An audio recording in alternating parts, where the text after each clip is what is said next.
নমস্কার বন্ধুরা, আরও একটি নতুন ব্লগে আপনাদের সবাইকে স্বাগত।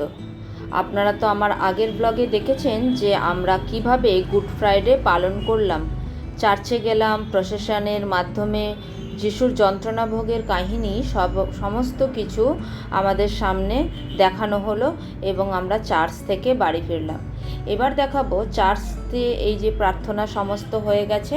চার্চের বাইরে কিছু মানুষ প্রত্যেক বছর, যেহেতু এই দিনটি সবাই উপবাস করেন, উপোস থাকেন সকাল থেকে কিছু না খেয়ে দেয়ে, তাই জন্য তারা জল, বিস্কিট এবং জুসের ব্যবস্থা করেন, যাতে সবাই চার্চ থেকে বেরিয়ে এই দীর্ঘ লম্বা প্রার্থনার পরে একটু নিজের গলা ভিজিয়ে বাড়ি ফিরতে পারেন। বাড়ি ফেরা পর্যন্ত তারা যাতে তৃষ্ণার্ত না হয়ে পড়েন। তাই জন্য দেখছেন কত মানুষের ভিড় এই জুসের পাশে, সবাই জুস খাচ্ছে। আমরা বাড়ি ফিরে এসেছি। বাড়ি ফিরে এসে আমরা যা যা অ্যারেঞ্জমেন্ট করেছি সারাদিন উপবাসের পর, যদিও আমরা তেমন একটা উপবাস এবছর রাখতে পারিনি, আমরা কিছু ফুল নিয়ে এসেছি। ফুলটা যিশুর সামনে রেখে কিছু ফল এবং আমরা একটু দইয়ের লস্যি করে নিয়েছিলাম, সেটা এখন সবাই মিলে আমরা খাবো। আমরা নিজেরা খাওয়ার আগে আগে আশেপাশে কয়েকজনকে আমরা আগে খাওয়াবো, তারপর আমরা খাবো। এটা আমি প্রতি বছরই করে থাকি। নিজে খাওয়ার আগে আগে একটু দিয়ে তারপরে আমরা খাই। তো ফল কাটা চলছে, তরমুজ কেটে নিচ্ছি। তরমুজ কেটে নেওয়ার পরে আঙুর আর তরমুজ আর কলা, এই 3 রকমের ফলের আয়োজন করতে পেরেছি। আছে একটু লস্যি গুলে নিচ্ছি। আমাকে সাহায্য করতে আমার পাশের ফ্ল্যাটের বোনটিও এসে উপস্থিত। একে আপনারা আগেও চিনেছেন, তবে হ্যাঁ, এর মুখ আমি আজও দেখাতে পারলাম না।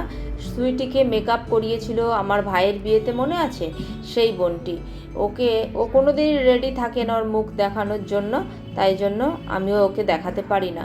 তবে আশা করছি খুব শীঘ্রই ওকে আপনাদের সামনে দেখাবো। তো এই ফল টলগুলো এসে আমরা আগে যিশুর সামনে রেখে দিলাম। এখন আমরা একটু প্রার্থনা করে নেব, আর বিশ্বাস করি যে এই প্রার্থনার মাধ্যমে এই খাদ্যের উপরে ঈশ্বরের আশীর্বাদ নেমে আসবে, তারপরে এগুলোকে আমরা গ্রহণ করব। তো এখন তারই প্রস্তুতি চলছে, সমস্ত কিছু রেডি করে সামনে রেখে দিয়েছি, একটু প্রার্থনা করে নেব। তো চলুন একটু প্রার্থনা করে নিই সবার মঙ্গলের জন্য।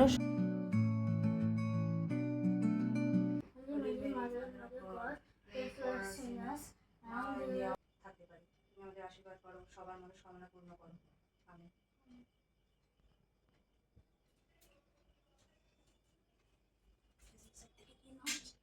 চলুন, আমাদের প্রার্থনা হয়ে গেছে। এখন আমরা এবারে খাবার দাবারগুলো একটু ডিস্ট্রিবিউট করে দেব। প্রত্যেক বছর এমনিভাবেই কাটে আমাদের গুড ফ্রাইডের দিনটা, তবে প্রত্যেক বছর হেক্টর থাকে আমাদের সাথে, এবছর আরও নেই। তাই জন্য আমি আর জ্যাসলিন এবং পাশের ফ্ল্যাটের আমাদের ওই প্রতিবেশী, আমরা সবাই মিলে একসাথে এবারে গুড ফ্রাইডেটা পালন করলাম। আপনাদের কেমন লাগলো অবশ্যই জানাতে ভুলবেন না। সবাই সুস্থ থাকবেন, ভালো থাকবেন। ঈশ্বর আপনাদের সকলের মঙ্গল করুন। সকলের সমস্ত দোষ অপরাধ ক্ষমা করে আসুন আমরা ঈশ্বরের কাছে সকলে সুস্থ মনে, সুস্থ প্রাণে আবার নতুন জীবন শুরু করি। সবাই ভালো থাকবেন।